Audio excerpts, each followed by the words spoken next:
¿Estamos listos para escuchar la palabra del Señor? ¿Estamos dispuestos? Gracias al Señor. Pues hoy nos visita un pastor, es pastor de la Segunda Iglesia Bautista en Ciudad Juárez, una iglesia con 75 años de antigüedad. Él no tiene 75 años, y es profesor del seminario Todas las Naciones, y estuvo en la zona del centro, Ciudad de México, Estado de México e Hidalgo, con otras hermanas que vinieron a promover una conferencia y también a promover el seminario. Pero en este momento queremos darle el tiempo para que Él nos esté compartiendo la palabra de Dios. ¿Estamos ahora dispuestos, hermanos? Bueno, el hermano es más joven que yo, pero vamos a recibirle igual, con el mismo gozo, con el mismo respeto. Es casi un niño, pero no, es un hermano que ya tiene experiencia, aparte es profesor. El pastor Iván Tonche, le conocimos, bueno, ya le habíamos conocido, pero ahora en este viaje le conocimos personalmente, y sé que usted va a disfrutar mucho la palabra de Dios, y también cuando terminemos puede agradecerle y acercarse directamente a él. Pastor, muchas gracias por esta presentación. Antes de entrar a la palabra y presentarme, ahí usted que está en su lugar, ¿por qué no entonamos una vez más al Señor? ¿Por qué no le decimos en esta mañana, si usted se sabe este canto, puede decirle al Señor que Él es grande, Él está en su trono, como decía nuestro hermano Joel? Él está sentado a la diestra del Padre, y desde allí Él intercede por nosotros al Padre. Amén. Cierra sus ojos, dígale al Señor si usted se sabe esta alabanza. Te adoramos, Señor. Tú estás sentado en tu trono, Señor. Al que está sentado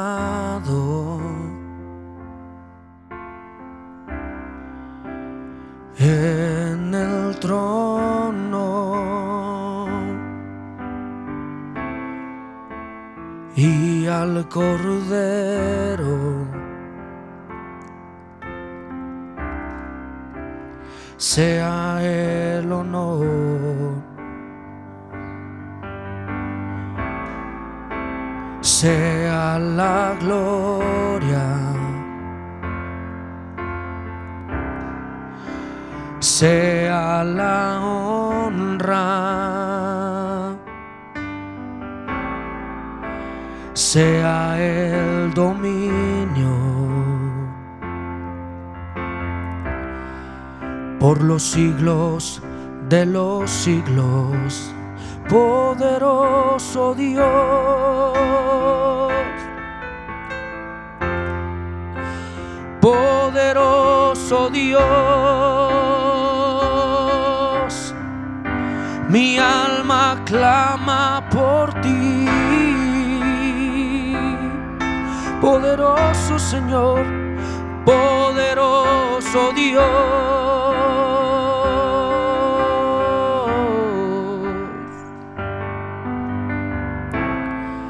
al que está sentado, dígaselo conmigo si usted se lo sabe, en el trono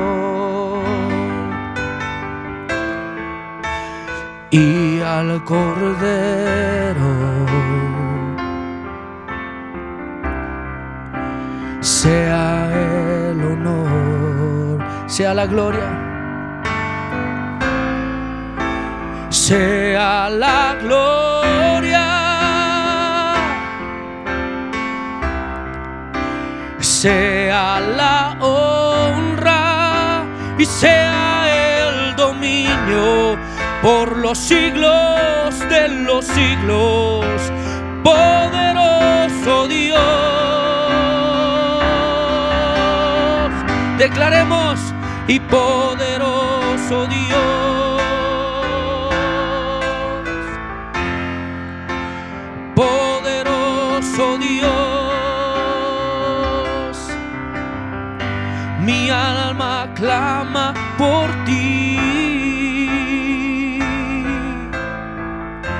Mi alma clama por ti,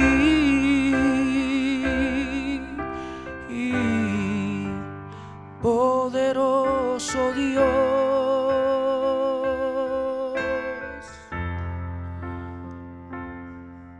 Amén. Señor, estamos delante de tu presencia. Tú eres nuestro poderoso Dios, y Jesucristo reina no solo en este mundo, reina en nuestros corazones y está a la diestra tuyo. Y un día estaremos delante de Él, delante del Cordero y el León. Hoy queremos ser saciados en nuestra alma por medio de tu palabra. Llévanos a ella, Señor. Permítenos encontrarnos contigo y que tu Santo Espíritu nos dirija desde el principio hasta el final, en Cristo Jesús. Amén, amén y amén. Gracias, Pastor Joel, muy amable. Como bien lo mencionaba el Pastor Nahum, mi nombre es Iván Tonche. Y sí, estoy como el joven rico, ¿verdad? Nada más que no soy rico. Ni soy tan joven y ni soy tan rico. Así que ya tengo mi edad, tengo 37 años, no me da pena decirlo. Sí, soy maestro del seminario Todas las Naciones. Tuve el honor de impartir, creo, una materia aquí al Pastor Joel, al Pastor Nahum, ¿verdad? Que también son unos másters en la escritura, y me siento muy honrado de estar aquí con ustedes en el centro discipular, ¿verdad? Así que reciban un saludo. Mi iglesia sabe que estoy aquí y me dice: pastor, salúdenos a la iglesia. Así que reciban un saludo de la iglesia Bautista Getsemaní y de mi esposa Idalí, que también envía un saludo a la distancia. Bueno, vamos entonces después de esto a la escritura. ¿Qué les parece si me acompaña al Evangelio de Lucas, capítulo 14, versículos 25 al 33? Lucas capítulo 14, versículos 25 al 33, y hoy vamos a estar hablando del costo de seguir a Cristo. Miren, uno de los aspectos que nos dice la palabra es que la salvación es gratuita. Dios les bendiga, hermanos que están acá arriba, perdónenme, no los miré. Bendiciones para todos ustedes también. Uno de los aspectos, o más bien dos de los aspectos muy importantes de la vida cristiana es reconocer esto: la salvación no tiene un costo para nosotros. ¿Estamos de acuerdo? ¿O alguien de aquí la está abonando o la pagó a lo mejor?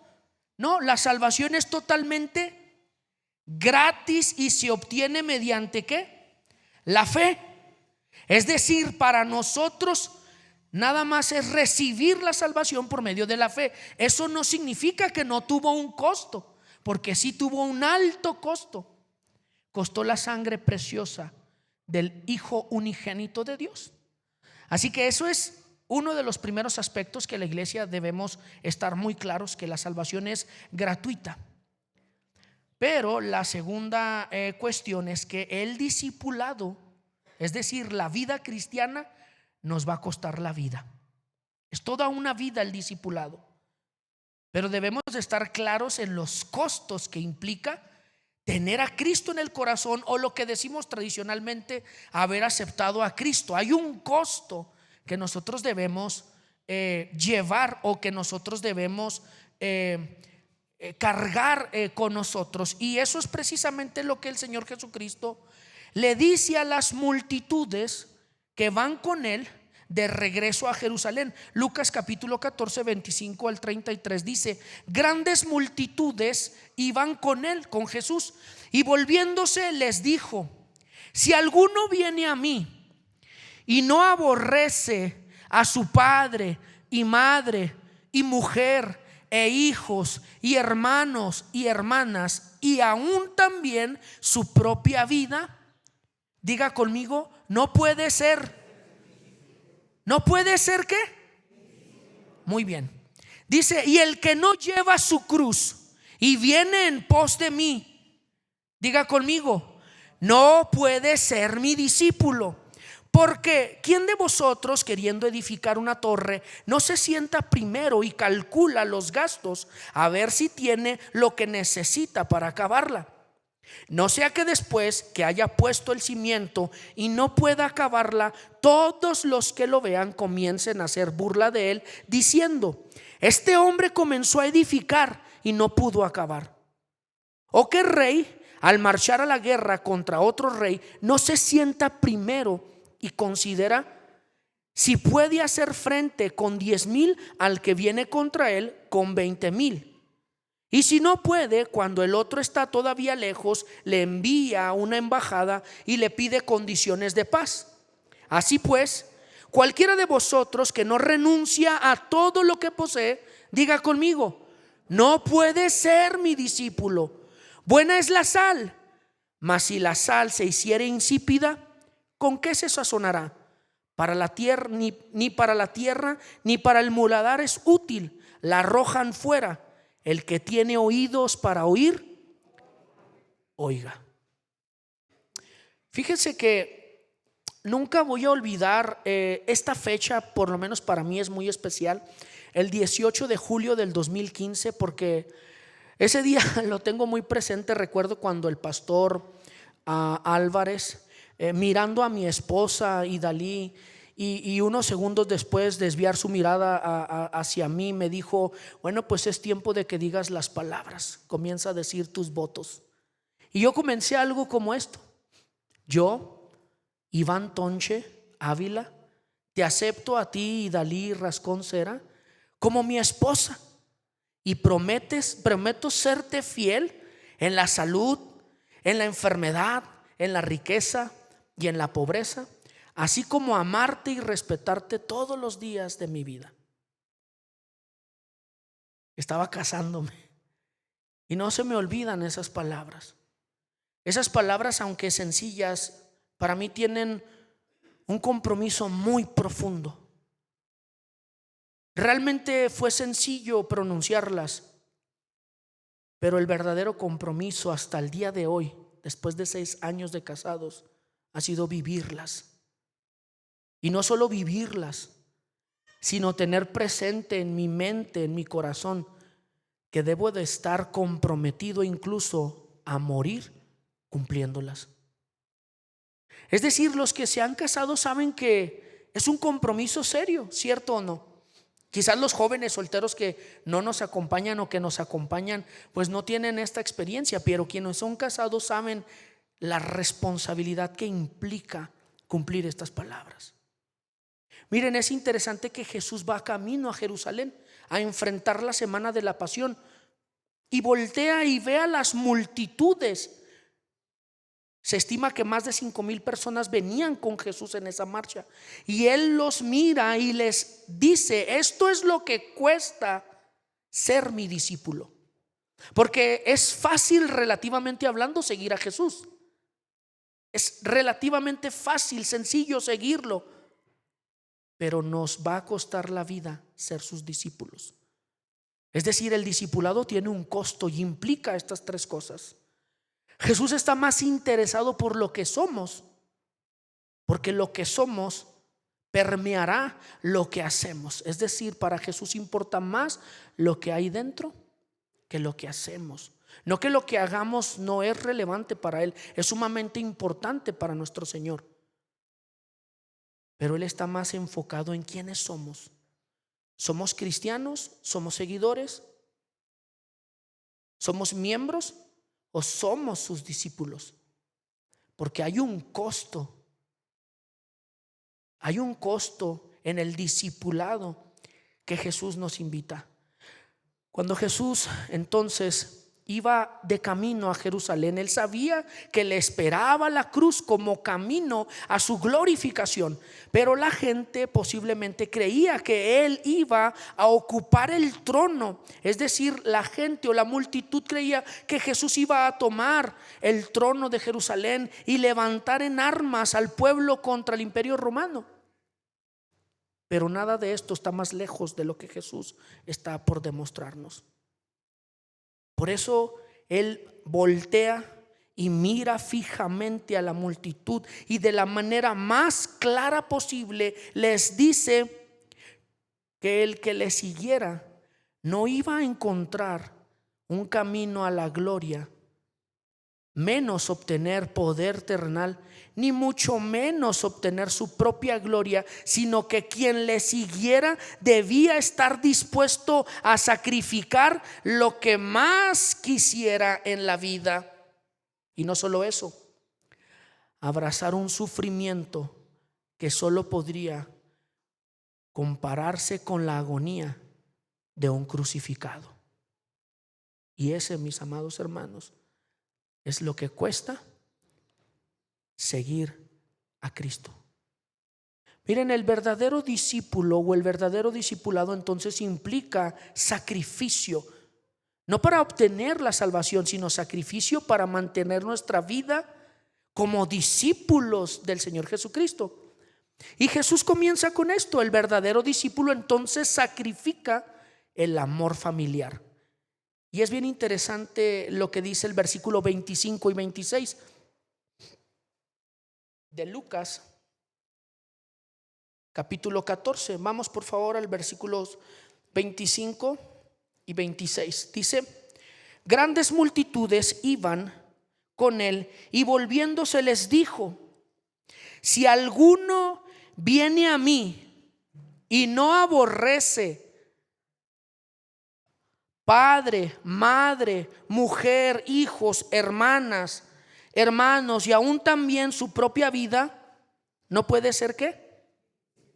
No puede ser. Porque el discípulo comienza con el ser, comienza de adentro. Ahora es interesante la palabra que utiliza aquí el hermano Lucas, la palabra aborrecer. Y nosotros tenemos un significado diferente para esa palabra. Hoy nosotros expresamos el aborrecimiento. ¿A qué cosas, amada iglesia? ¿A qué cosas expresamos el aborrecimiento? ¿A qué, pastor?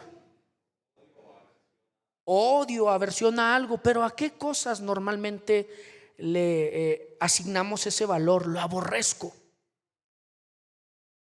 Al pecado. ¿Qué tipo de pecado? Un ejemplo así como muy puntual, ¿verdad? Cuando luego nos dicen: no, pues es que todo, pues que es todo. No, pues es que nada, que es nada. Mucho, ¿cuánto? 5. No, no es mucho, son 5. Normalmente, ¿qué cosas aborrecemos, iglesia? El asesinato, la injusticia, el robo, la mentira. A veces cierto tipo de alimentos, ¿verdad? Ay, aborrezco ese alimento porque has tenido una mala experiencia. Ese es el valor que nosotros le damos a la palabra aborrecer hoy en día. Pero el sentido de este término, aborrecer, en su contexto original, se traduce como sacrificar el amor de. Es decir, quien no sacrifica el amor del padre, de la madre, de los hijos, de las hijas, de las hermanas, de los hermanos, no puede ser mi discípulo. Porque no vamos a salir de aquí diciendo: aborrezco a mis padres. No, no están en esa categoría actual. Es decir, cuando se trata de seguir a Jesús, si mi padre está haciendo una oposición para que yo sirva a Jesús, debo sacrificar ese amor. Porque el Señor Jesús, resumiendo o dándonos la cápsula de los mandamientos, dijo que se reducían o se podrían compactar en esto: amarás al Señor, ¿qué? Tu Dios con todo tu corazón, con toda tu alma, con todas tus fuerzas, con toda tu mente. Es decir, hay algo bien interesante aquí. Jesús no nos pide que lo amemos con mucho corazón. Dios no pide mucho. ¿Qué pide Dios? Entonces, si seguir al Señor me está costando el amor a mis padres, a mi madre, a mis hijos, si yo no pongo ese amor como algo secundario antes que amar a Dios, no puedo ser ¿qué? Su discípulo. Es la primera vez que viajo. Voy a dar ejemplos míos para no conflictuar. Es la primera vez que viajo sin mi familia. Y el jueves en la noche ya estaba con una crisis emocional. extraño a mi esposa, extraño a mis hijos, Señor. Quien no deja ese amor y lo pone a un lado por amor a mi iglesia, por amor a mi palabra, no puede ser. Ahora, no a todos el Señor nos va a poner esta prueba, hay que estar conscientes de esto, ¿no? No salga y diga, a ver, hijos, pues ya dijo el pastor, ¿cómo le hacen? Yo no sé cómo van a comer. No nos desatendamos ni malinterpretemos el pasaje. El pasaje nos habla de sacrificio que involucra seguir a Jesucristo. La idea no es que tengamos que aborrecer a nuestra familia o nuestra vida familiar, sino que nos vemos forzados a elegir entre estas, si nos vemos forzados, a elegir entre estas dos cosas, Jesús debe ser nuestra primera elección. Si yo me veo forzado a elegir entre mi familia o servir, venir aquí a predicar o salir a predicar, ¿a quién debo elegir? A Jesús. Porque quien no toma esa elección no puede ser su discípulo. Porque es fácil decir, ¿verdad? Es fácil cantar, he decidido seguir a Cristo, no importa el costo, no vuelvo atrás. Te cortan la luz, se acaba el gas y ya estás renegando. Pero ¿por qué a mí, Dios? ¿Por qué me has abandonado? Pues si acabas de cantar que no importaba el costo. Es entonces una decisión que hay que tomar, es un sacrificio que hay que hacer. El maestro debe ser amado más que cualquier otra persona. Y este es un concepto muy parecido que encontramos en Mateo, cuando Jesús en Mateo 6:24, predicando este sermón de la montaña, dice a sus discípulos, no se puede amar a Dios. Es el mismo término. No se puede sacrificar por las riquezas y sacrificarse por Dios. No se puede amar a dos señores. Así que dice Jesús, ¿verdad? No se puede amar a las riquezas y a Dios. Hay que sacrificar algo. ¿Y a quién vamos a sacrificar? Regularmente siempre el sacrificio lo hacemos contra Dios. Señor, es que tú sabes que necesito. Eso si tuviera más. ¿Cuántos hemos pensado así? Señor, es que si tuviera poquito más dinero, no, yo te serviría. Eso es lo que implica, eso es lo que nos está diciendo Jesús. Es ese mismo término, no se puede amar a Dios y amar a las riquezas. Además, en el contexto del siglo I, decidirse por Jesús significaba para algunos ponerse en contra de la propia familia. Lucas 12:49 al 53. Vea lo que dice el hermano Lucas 12:49 al 53.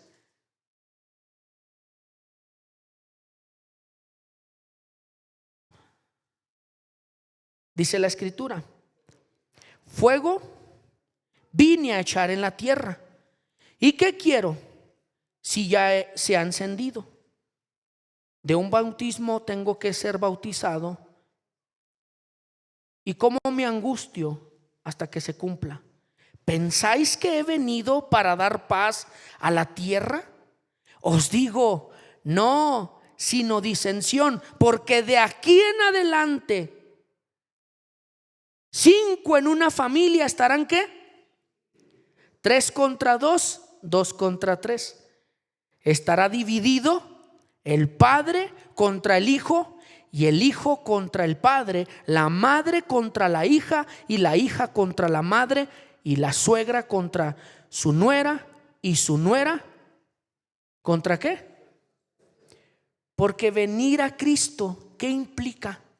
Que la familia misma, ¿qué va a hacer? Nos va a aborrecer. ¿Cuántos de los que están aquí son la primera generación de cristianos? Es decir, de toda su familia son los únicos que buscan a Cristo. Y saben lo que eso implica, ¿verdad? Sabemos lo que implica.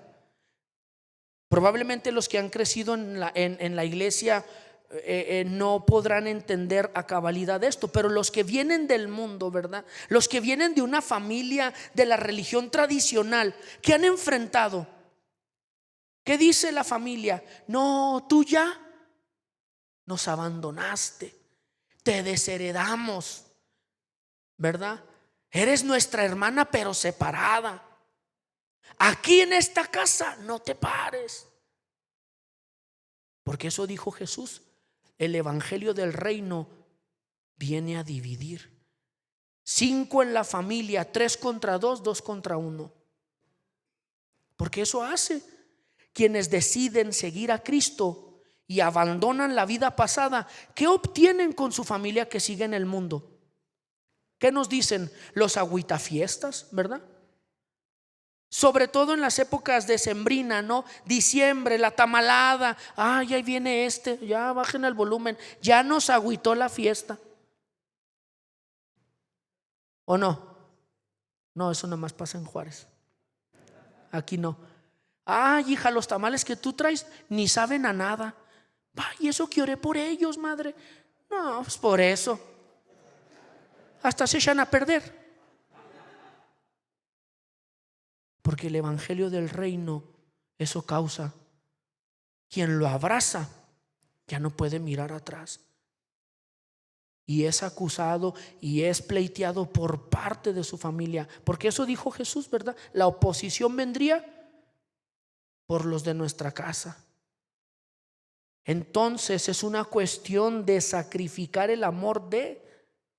Porque quienes aman más a la familia ni siquiera van a plantear seguir a Jesús, y tampoco lo harán aquellos que aman más sus propias vidas, puesto que confiar en Jesús incluso puede llevarnos al martirio. Sí, es interesante que cuando Jesús asciende, y antes de ascender les dijo a sus discípulos: es necesario que venga sobre vosotros el Espíritu Santo y me serán, ¿qué? Hechos 1:8. Y me serán. Y mire, la palabra testigos en el original es martureo, de donde viene la palabra mártir. Entonces, ser un testigo, ser un discípulo, ¿qué implica? Sufrimiento. Por eso Jesús se detiene y mira a la multitud, porque Jesús no va a tomar un trono terrenal. Jesús va a ir a dar su vida y quiere que la multitud que le siga esté consciente de lo que cuesta seguir a Cristo. Incluso puede llevarnos a perder nuestra vida, a sufrir constantemente. Así que quienes aman más a su familia antes que a Jesús no van a estar dispuestos a cargar su cruz y llevar el martirio, porque el mundo nos aborrece, no nos quiere. Así que ese es el primer costo del discipulado. Digamos que es el primer filtro, ¿verdad? Lo familiar. Porque a veces somos muy antibíblicos y lo hacemos bíblico. Decimos, es que es primero Dios, la familia y después la iglesia. No, es que siempre ha sido Dios, después Dios y al final Dios. Sí, porque ya no nos pertenecemos, somos de Él. Él nos compró con su sangre. ¿Cómo le vamos a decir a quien nos compró con su sangre? No, es que es primero tú, después mi familia. No, eres tú y al final tú, porque siempre has sido tú. Es que Cristo es lo que tenemos, es lo único que tenemos, no es lo que necesitamos. Mucha gente dice, es que yo necesito a Jesús. No, es lo único que tienes. Y como es lo único que tienes y es lo que te ha comprado, me ha comprado con su sangre preciosa, no puedo más que dejar el amor a mi familia y seguirle verdaderamente a Él. Así que si alguien nos dijo, ven a Jesús y tus problemas se van a acabar, le mintió, ¿verdad? Porque quien viene a Jesús, sus problemas se van a multiplicar. Sí, porque tiene un costo.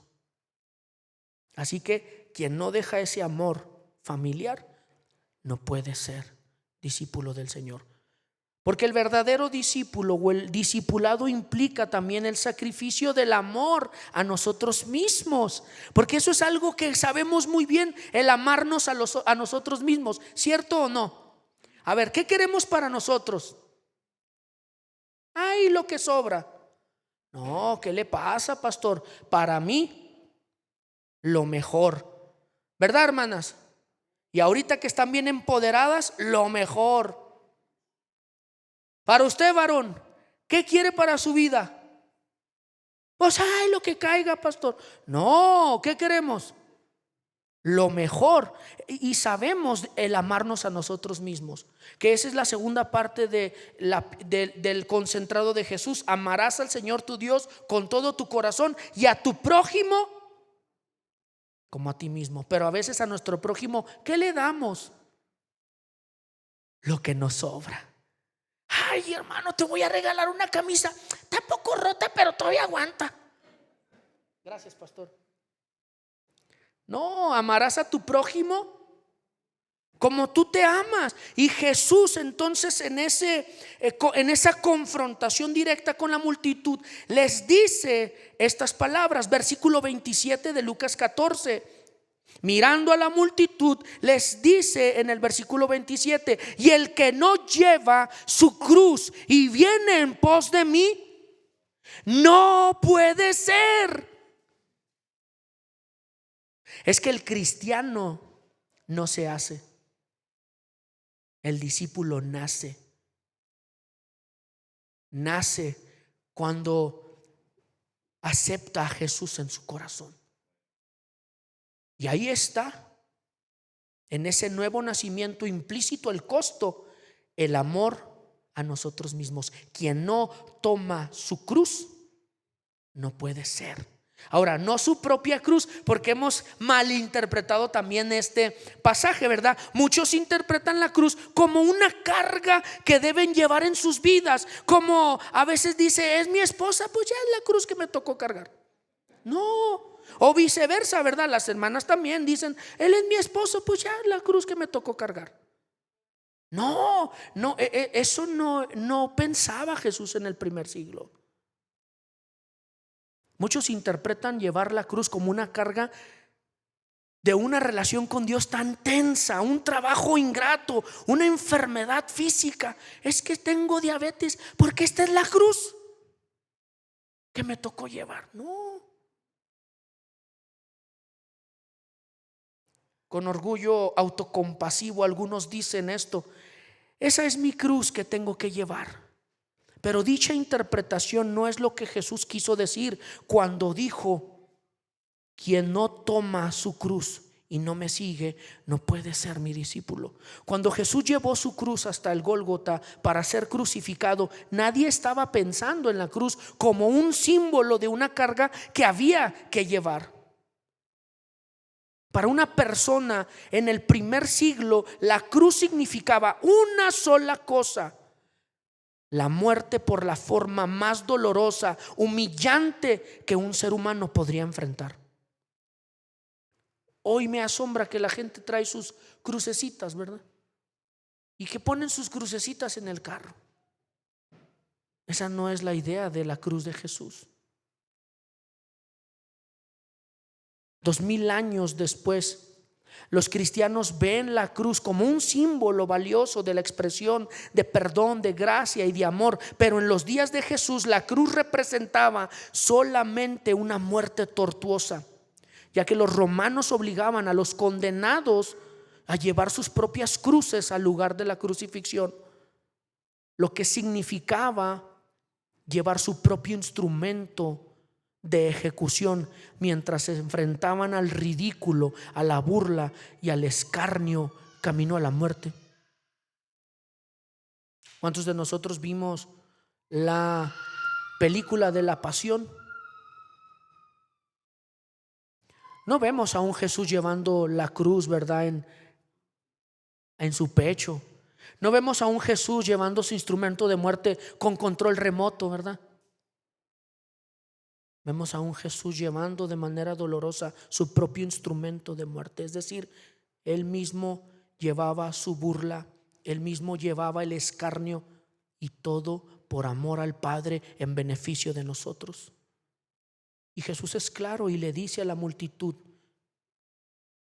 en el versículo 27: y el que no lleva su cruz y viene en pos de mí, no puede ser.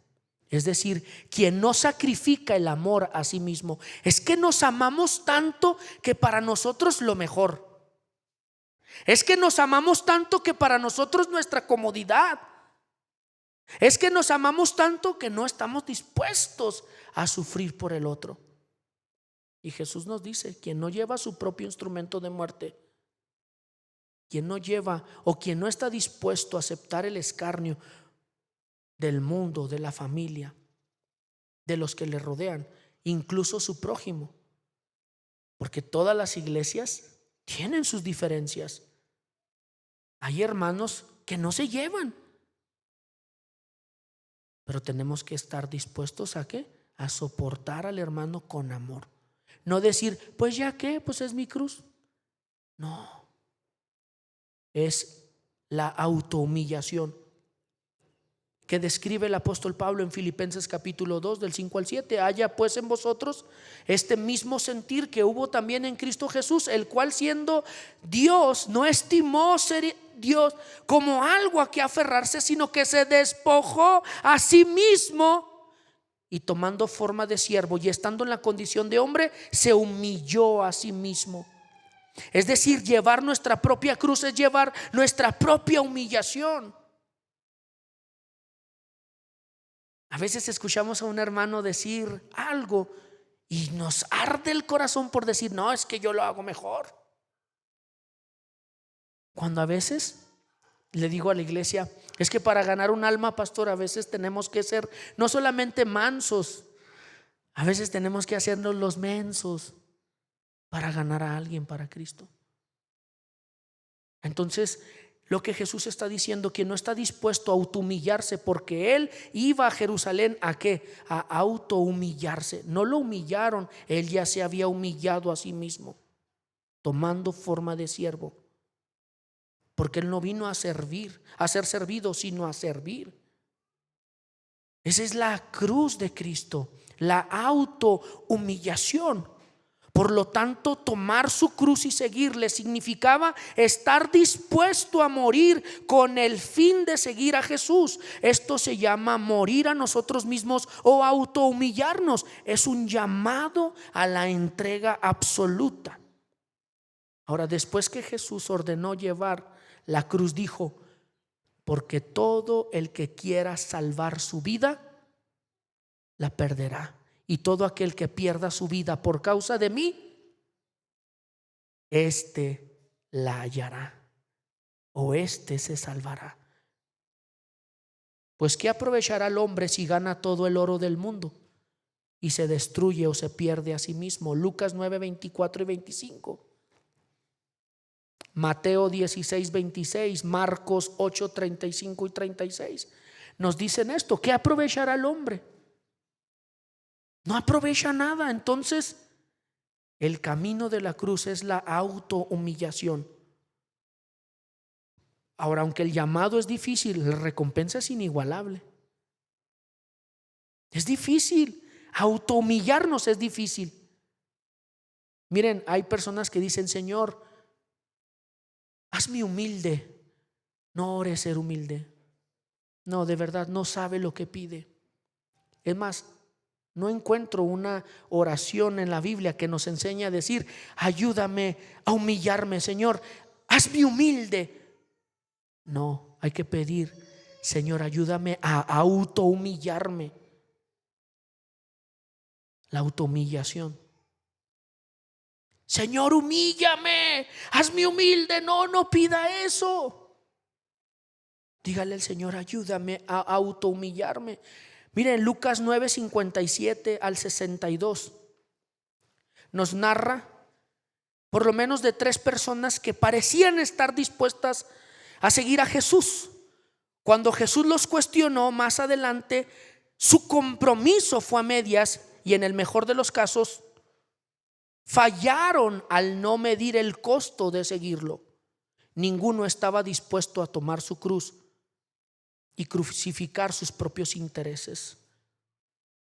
Uno de ellos dijo: Señor, yo quiero seguirte. Vente, ven, ve que el Hijo del Hombre no tiene dónde recostarse. Y no le siguió. Otro le dijo: Señor, yo quiero seguirte. Vente, pero deja que yo entierre a mis padres. ¿Y qué le dijo Jesús? Deja que los muertos entierren a sus muertos. Luego vino otro hombre que conocemos tradicionalmente como el joven rico, ¿verdad? Que ya lo expliqué, ni era tan rico y ni era tan joven. Y vino con gran pompa. Quiero imaginarme esto, ¿verdad?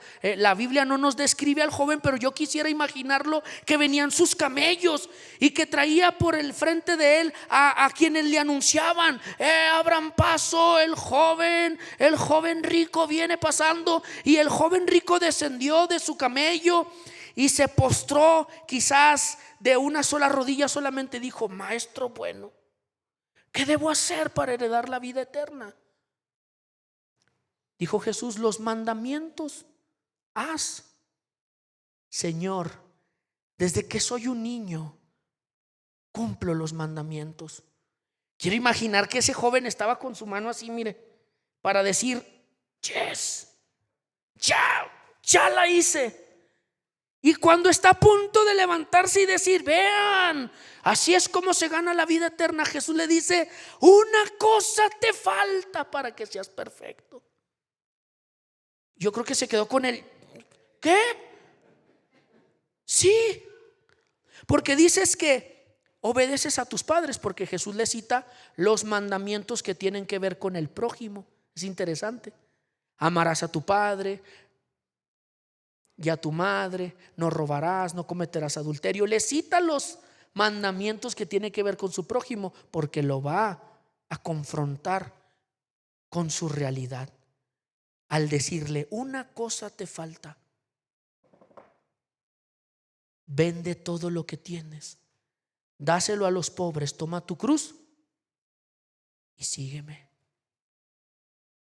Y el joven rico, que ni era tan joven ni tan rico, dice la escritura que se fue triste, porque era mucho lo que debía dejar. Se amaba tanto a sí mismo que no era cierto que obedecía los mandamientos que tenían que ver con su prójimo, porque no estuvo dispuesto ¿a qué? A dárselos. No quiso tomar su cruz y seguirle, porque se amaba a sí mismo. Esta mañana platicaba con los hermanos que me trajeron a este lugar, que Dios me permitió terminar una carrera de ingeniería en mecatrónica, y terminando inmediatamente me interné en el seminario, y los primeros que pegaron el grito en el cielo fueron mis padres. ¿Qué?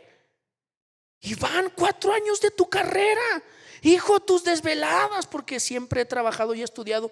Hijo, recuerdo las noches de llorar porque no podías con las trastornadas de la Place, ¿verdad? Cálculo diferencial integral. Y eran lágrimas. ¿Y vas a dejar eso por ir a internarte a un seminario? Mi papá me hizo la cruz, me dijo: cruz contigo. Eso no es de Dios. Yo no te voy a apoyar.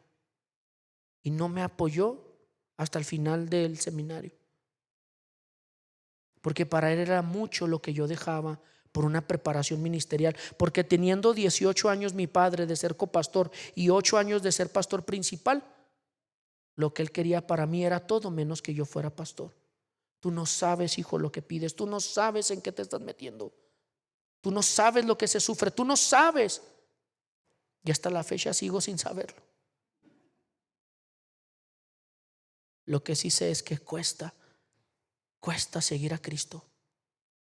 Yo sabía, le platicaba a los hermanos, yo sabía que si yo me metía como ingeniero a esa empresa, una empresa muy difícil de entrar, yo sabía que la primera quincena de mi sueldo no me iba a hacer regresar a Dios.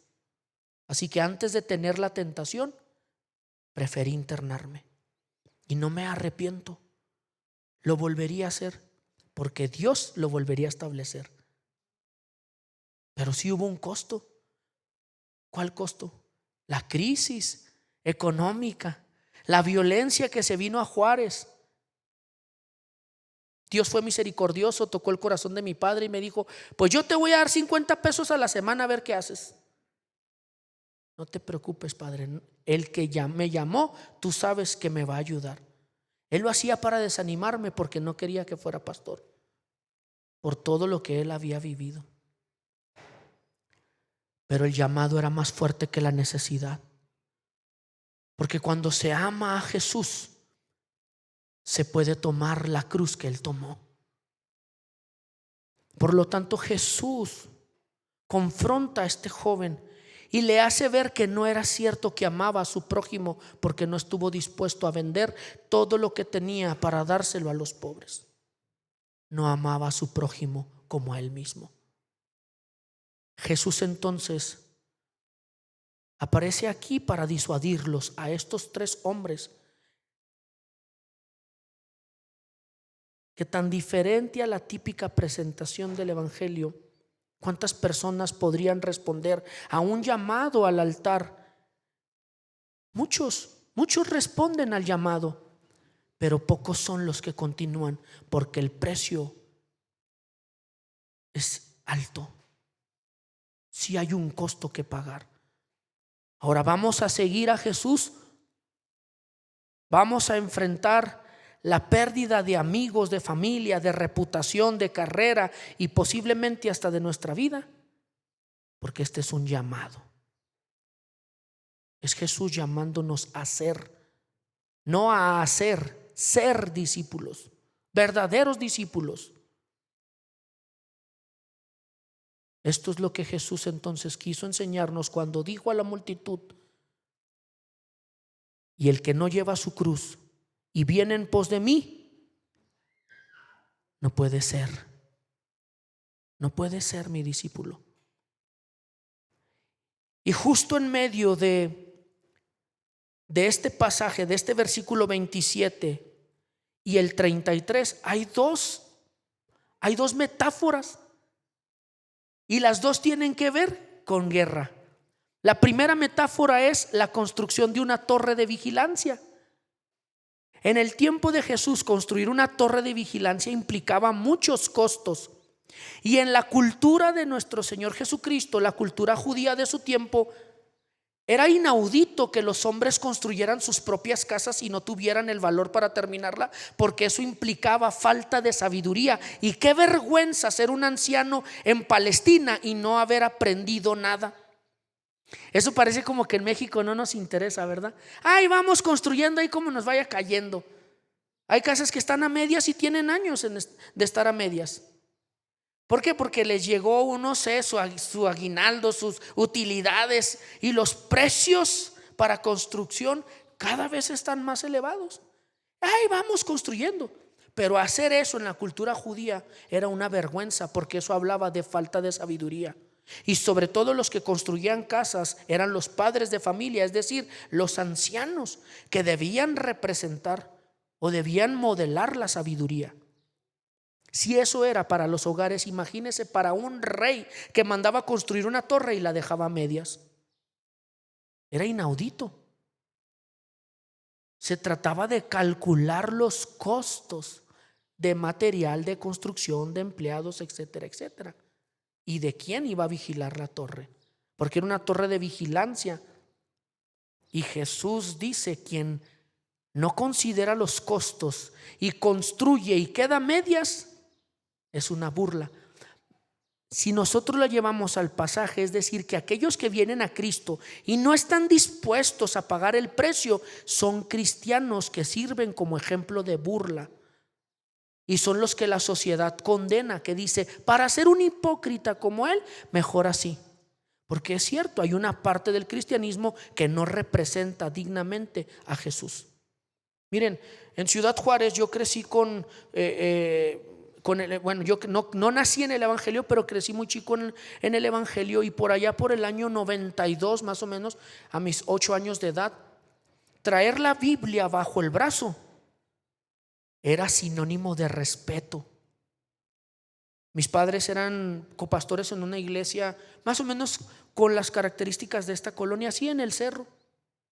Se llama la colonia La Guadalajara Izquierda, y la iglesia que pastoreaban se llamaba Puerta del Betel, Puerta al Cielo, que era un infierno esa colonia. Ahí está la paradoja, ¿verdad? Puerta del cielo y la colonia era un infierno.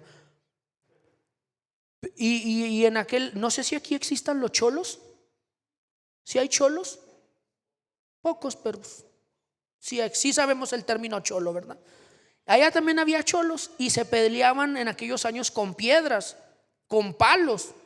Pero cuando pasábamos, ¡Ey! ¡Tiempo! Ahí va el pastor. Y pasaba mi padre con su Biblia bajo el brazo, mi mamá, mis dos hermanas y su servidor, y ahí pasábamos. Soy hijo único, pero sí tengo dos hermanos, porque les dije eso, ¿verdad? Entonces pasábamos, y cuando ya cruzábamos la calle, sigue, padre. Ahora andar en Juárez con una Biblia bajo el brazo es un desafío, porque hipócrita, mentiroso, págame lo que me debes. ¿Cómo ha cambiado el tiempo, verdad? No.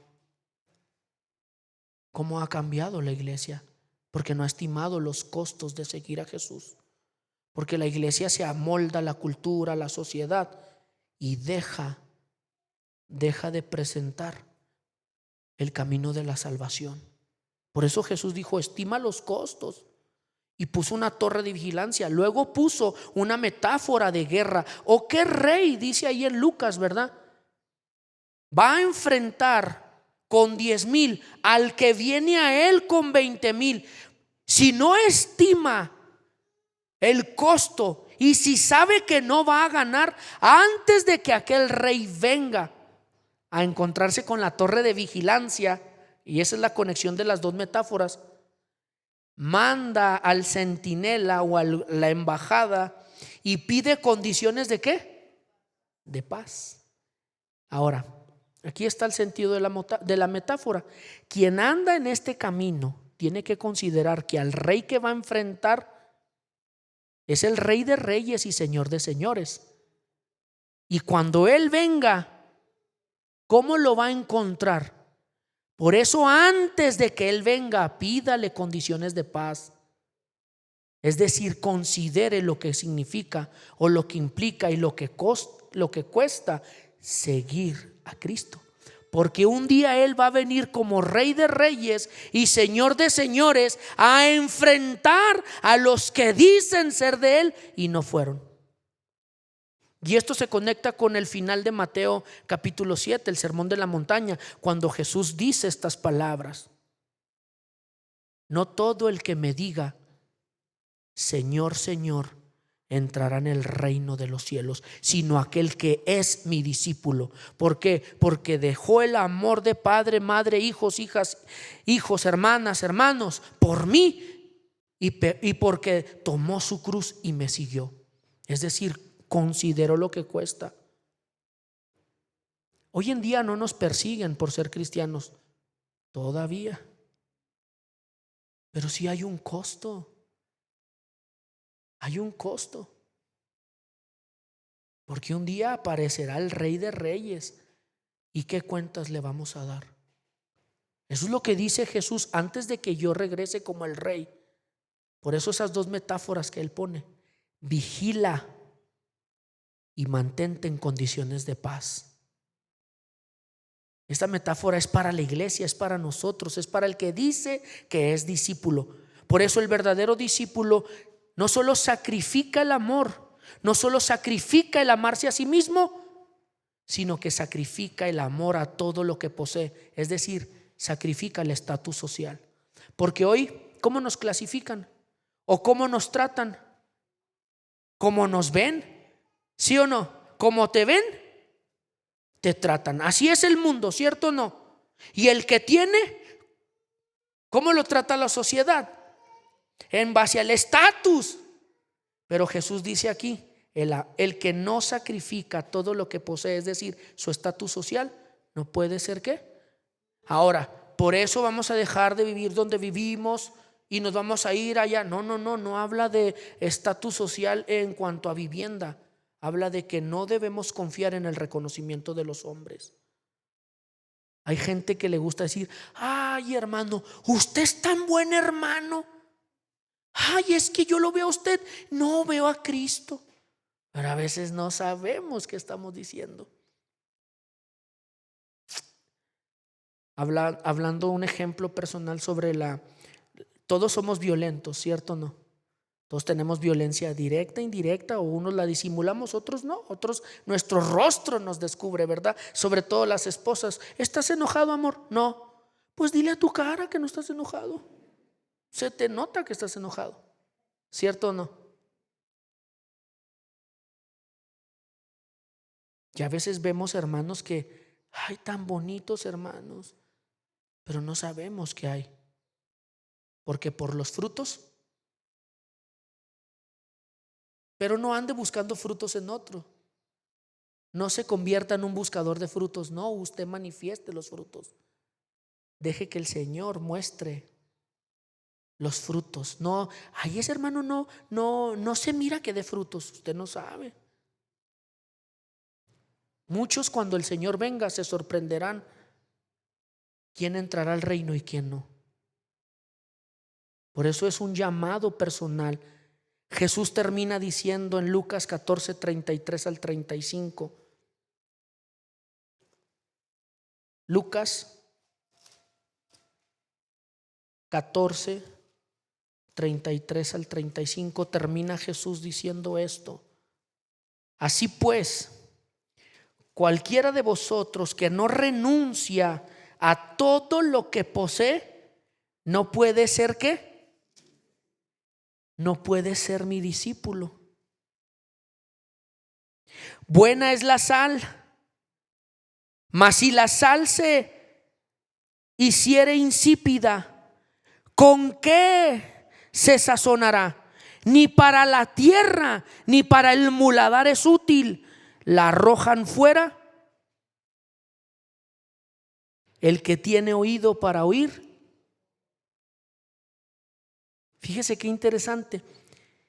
Quien no renuncia a todo lo que posee, no puede ser. Otra vez Jesús habla del ser y lo contrasta con todo. Quien no deja a todo, o quien no está dispuesto a renunciar a todo el amor de su familia, no puede ser. Todo. Quien no renuncia a amarse solo a sí mismo, todo no puede ser. Y luego quien no renuncia a todo. Y aquí volvemos a la frase: Dios no pide mucho. ¿Qué pide? Todo. ¿Es un todo o es un nada? ¿Es mejor ser frío o caliente, pero no tibio? Porque si la sal perdiere su sabor, ¿quién la va a sazonar? ¿Quién le va a dar sal? No sirve ni para tirarse en el camino, porque eso se hacía con la sal que era insípida, se tiraba para que todos la pisotearan, porque no servía ni para el muladar ni para otra cosa. Era tirada en la calle para que todo mundo la pisoteara. Es decir, quien no considera los costos de seguir a Jesús y vuelve atrás, se aparta del camino, ¿qué hace la gente con él? Es la burla de la sociedad. Por eso Jesús dijo: quien toma las manos, quien pone las manos sobre el arado, no puede mirar atrás. Esto significa entonces estar dispuestos a renunciar a todo lo que poseemos. Es considerar que todo lo que poseemos le pertenece al Señor. Es una renuncia a todo, si el Señor así lo pidiera. Si la multitud, al escuchar, ¿verdad?, dejar el amor de los padres, ya se estaba retirando cuando Jesús dijo: debes dejar verdaderamente todo lo que posees, estoy seguro que se quedó solo. Incluso Pedro, que dijo: Señor, no les hables así, mira, ya se están yendo. ¿Y qué le dijo? Pedro, si tú te quieres ir con ellos, vete. ¿Y qué dijo Pedro? Cuesta seguirte, Señor, porque ¿a quién iré si solo tú tienes palabras de vida eterna. Cuando Jesús llamó entonces a algunos pescadores que acababan de hacer la pesca más grande de sus vidas, les dijo: vengan en pos de mí y los haré pescadores de hombres. Inmediatamente dice, esto es lo que dice Lucas y Marcos, el evangelio de la acción. Inmediatamente, es decir, hizo facto, dejando a su padre y las redes. ¿Qué hicieron? Deja todo. Señor, es que deja todo. Haciendo el análisis del joven rico, yo creo que era la prueba para él. No es que Jesús se complazca con que no tengamos, es que Jesús se complace que lo que tenemos no nos estorba para seguirle, porque nuestro corazón no está allí. Porque donde esté tu tesoro, allí estará ¿qué? Tu voluntad, tu corazón, y no seguirás al Señor. Abandonaron estos pescadores las redes, sus barcos, su sustento, su antigua vida, incluso abandonaron a su padre. La pregunta es: ¿cómo pudieron hacer tal cosa? ¿Cómo iban a renunciar a su vida y a su propia familia, amigos, para seguir a un extraño al que no conocían? Lo hicieron porque Él les ofrecía una mejor vida, un mejor trabajo. Él es el mejor jefe, una mejor familia con mejores recompensas. Jesús dijo en Juan 6:27: ¿por qué trabajan por la comida que perece? Trabajen por lo que no perece. ¿Por qué trabajamos por lo que se ve? Dejemos lo que se ve, estemos dispuestos a dejarlo, porque hay más recompensas en el cielo que no se ven. Alguien dijo, o uno de estos hombres dijo: primero déjame despedirme de mi familia. Jesús le respondió: el que pone la mano en el arado y mira atrás no sirve para el reino. Lucas 9, 61 y 62. Otro dijo: pero déjame al menos enterrar a mi padre. Y aquí es algo bien interesante. El padre probablemente ni siquiera había muerto todavía. Él le dijo: Señor, nomás espérate a que mi papá muera, me dé la herencia y te sigo. ¿Y qué le dijo Jesús con firmeza? Deja que los muertos entierren a sus muertos, ven y sígueme. Dios no desea el segundo lugar. Dios no desea el mejor segundo lugar. Él desea en nosotros el primer lugar. La síntesis entonces de los mandamientos lo dice: amarás a Dios y a tu prójimo como a ti mismo. Él no nos permitirá poner a ningún otro Dios antes de Él. Ni nuestro antiguo puesto de trabajo, ni nuestro antiguo jefe, ni incluso nuestra antigua familia y amigos. Dios es el único que debe de ser el primero en nuestras vidas. Esta es la primera prueba máxima para cada persona que desea ser un discípulo. Lucas 14:33. Así pues, cualquiera de vosotros que no renuncia a todo lo que posee no puede ser mi discípulo. Jesús entonces pondrá a prueba nuestro amor. Él probará si lo amamos lo suficiente como para ponerlo primero a Él y renunciar a todo lo que poseemos. Lo único que nos queda entonces, amada iglesia, es reflexionar si estamos dispuestos, si estamos convencidos para dejarlo todo por su causa. Recordemos, Él nos pide todo o nada. Recordemos a aquellos que dijeron sí al compromiso de seguir a Jesús. Otros experimentaron vituperios, dice Pablo, azotes y más de esto, prisiones, cárceles, fueron apedreados, aserrados, puestos a prueba. En el libro de Hebreos, muertos a filo de espada, anduvieron de allá para acá, cubiertos de pieles de ovejas y de cabras, pobres, angustiados, maltratados, de los cuales el mundo no era digno.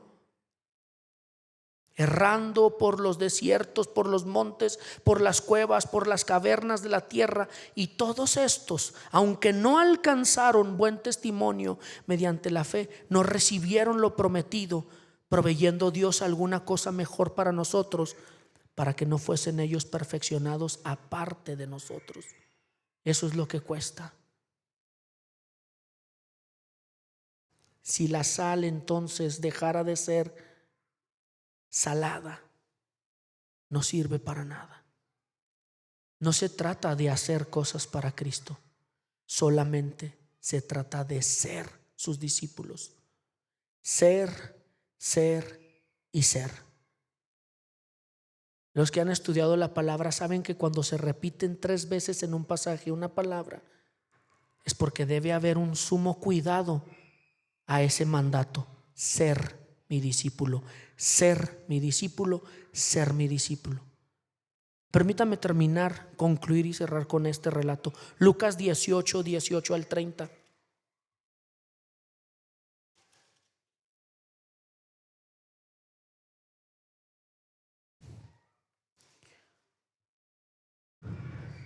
Un hombre principal le preguntó diciendo: Maestro bueno, ¿qué haré para heredar la vida eterna? Jesús le dijo: ¿por qué me llamas qué? No hay bueno sino solo Dios. Los mandamientos sabes: no adulterarás, no matarás, no hurtarás, no dirás falso testimonio, honra a tu padre y a tu madre. Él dijo: todo esto lo he guardado desde mi juventud. Jesús, oyendo esto, le dijo: aún te falta una cosa. Vende todo lo que tienes, dalo a los pobres y tendrás tesoros en el cielo, y ven, sígueme. Entonces él, oyendo esto, se puso muy triste porque era muy rico. Al ver Jesús que se había entristecido mucho, dijo: cuán difícilmente entrarán en el reino de Dios los que tienen riquezas, porque es más fácil pasar un camello por el ojo de una aguja que entrar un rico en el reino de Dios. Y los que oyeron esto dijeron: ¿quién pues podrá ser salvo? Él les dijo: lo que es imposible para los hombres es posible para Dios. Entonces Pedro dijo: he aquí, nosotros hemos dejado nuestras posesiones y te hemos seguido. Y él les dijo: de cierto os digo que no hay nadie que haya dejado casa o padres o hermanos o mujer o hijos por el reino de Dios, que no haya de recibir mucho más en este tiempo y en el siglo venidero. ¿Qué? ¿Qué cuesta seguir a Jesús? ¿Cuesta todo o nada? Pero ¿cuál es la recompensa? Y quiero que sepa algo: Jesús paga por adelantado. Él ya le dio la vida eterna. ¿Qué más quiere? ¿Qué más quiero para dejar todo? Si Él ya me dio todo, si Él ya nos dio la vida eterna, ya tenemos la vida eterna. Estamos en un traslape de las eras, es decir, ya tengo la vida eterna, pero todavía no he visto el reino de los cielos de manera eterna. Pero ya nos ha pagado el Señor, porque Jesús dijo que quien lo recibe a Él ha pasado de muerte a vida, y que quien lo recibe tiene vida eterna. ¿Por qué nos cuesta tanto dejar entonces todo por Cristo?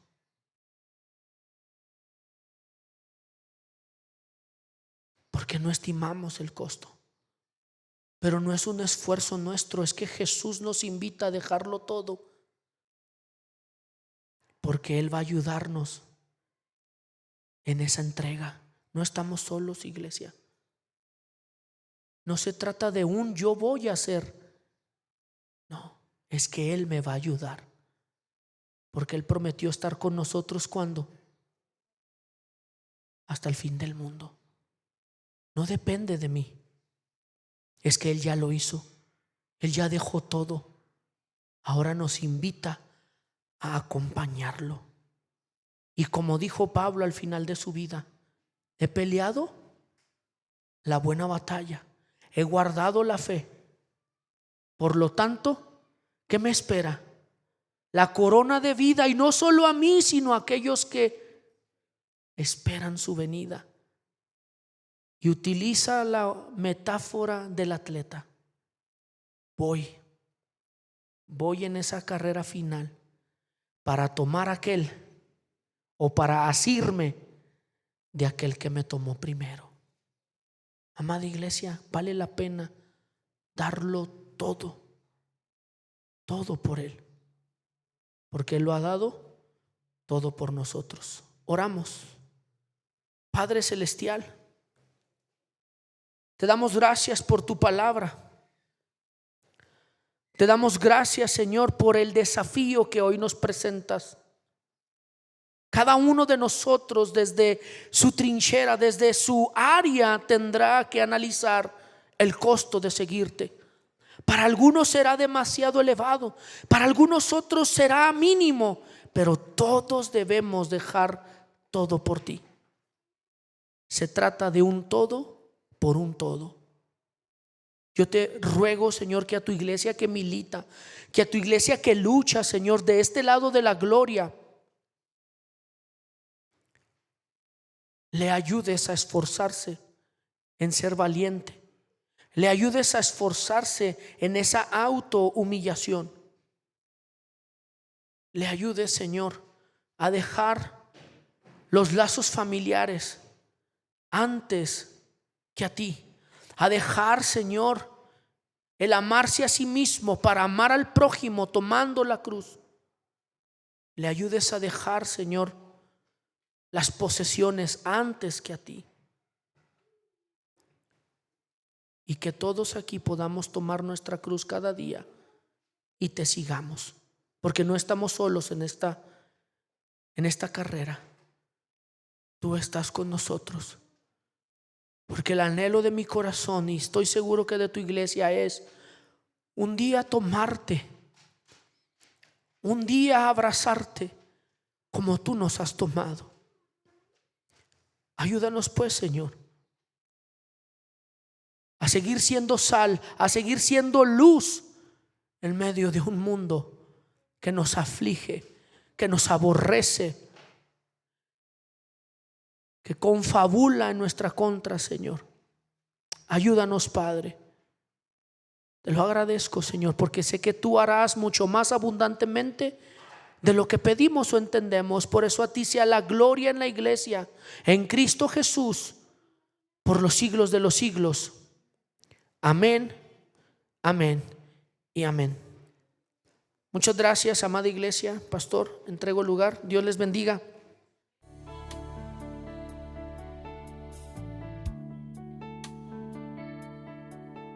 En momentos del camino que cansamos.